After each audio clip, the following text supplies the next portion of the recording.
This is a demonstration video about my CTF final project. This project this CTF includes two parts. First part is buffer overflow, and I test it and write in Ubuntu 14.4 with the Linux with the kernel version is Linux 4.4.0.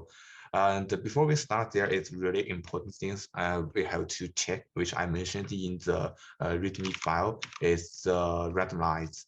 Randomized. You need to make sure it's zero, and how to turn it, make it zero. Like you can easily use sudo echo and zero to this file. Actually, the more details you can see in the README file. So you can see in buffer overflow, it has two floaters and one generate Python script and initialize shell script. And you can just simply run init.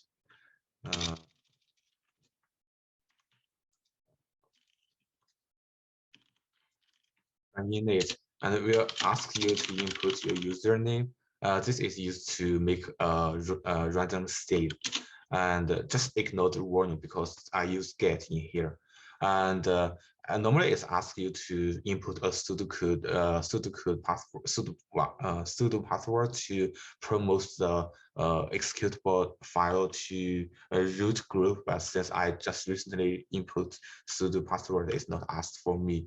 And after this, after the initialize finished, you can see there are three problem.c file, which is the target source code.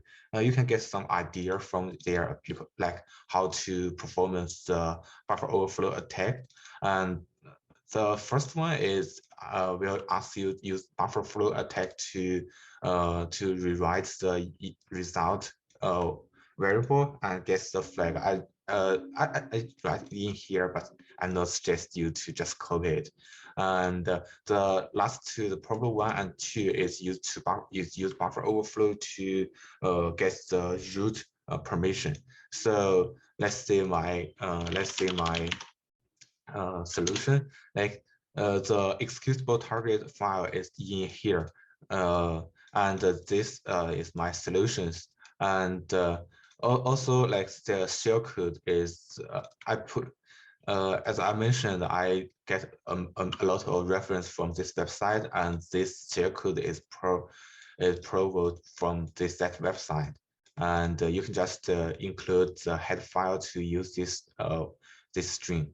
So for the problem 1, you can see like we need to overflow the result to make results equal to this value. And I in my generated file, I make sure this always be readable as character, so you can always type it by keyboard. So and you can see the character is 20 bytes long, and the integer is 4 bytes long. So we need input 24 characters, and first is anything you want, like you can put 28.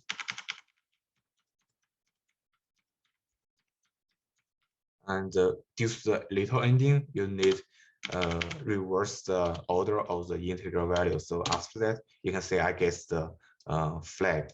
And for the for another two, problem 1 and problem 2, I already built some solutions. As details you can see in the solution.c file. Actually, is I use the buffer overflow to overwrite the return address to my local to the target's local buffer to run the shellcode. Actually, I attach shellcode at the beginning of the target buffer. So let's see the result. So I can just run the solution one, and then you can see the target file executed, and I got the root permission. And also you can see who am I. I'm the root, and then same to the solution 2. I also get the root permission, and yeah, that's the first part of the buffer overflow. So about the second part, which is symbolic execution. Actually, I call this because I use symbolic execution, a really simple symbolic execution from Angular to solve these problems. And actually, I believe there are many other ways to do it. You can just analyze the assembly language. You can also get the result. But if you want, you can use the symbolic execution to. I think it's more easier to do that. So same as first part, there are initialized shellcode in here. You can just wait, symbolic execution, cdctf symbolic execution. You can just write to initialize the whole program environment, and also it's asked for username to do the randomize. And okay, and then after that, you can see there are also two source code for the target, and in the problem folder is generated two executable problems, and you can see the problem one just simply just read a user input and compare with the password, and the problem two actually adds some include function which for each single character I included with some method, and it makes the symbolic execution more slower or more complex. But all this can be solved by my symbolic executions solution. Like you can go to the problems and write solution as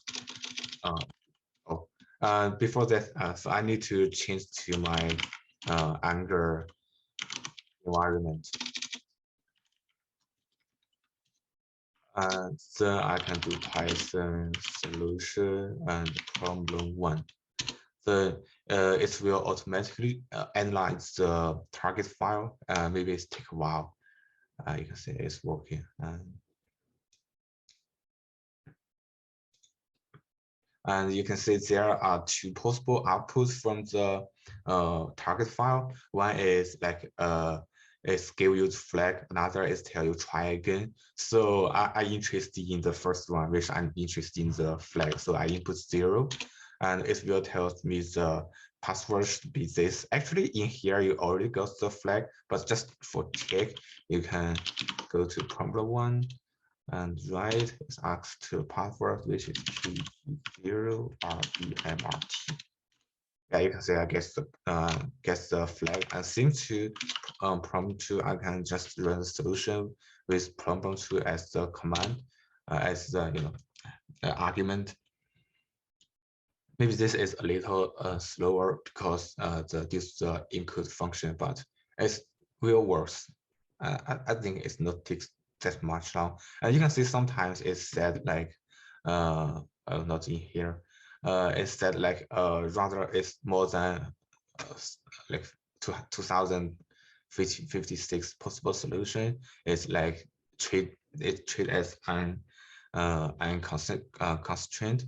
There is a little more things to solve this or avoid this, use the Angular explore techniques, and maybe you can write your self techniques and use Angular hooks to do more complex things. I still researching on that, try to find more interesting things.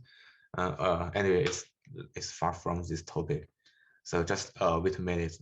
Maybe I will accelerate here in the final video.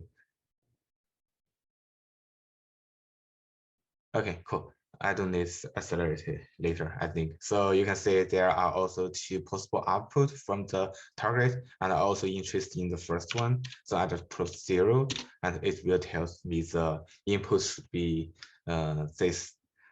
Also for check, I just run problem 2 and input password is EGC.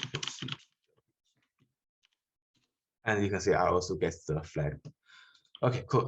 This is my this is the whole thing is about my CTF problems demo, and more details about how to solve this problem, especially in part 1 is please like read my tutorial file. Is there is more details in here, and yeah, that's all.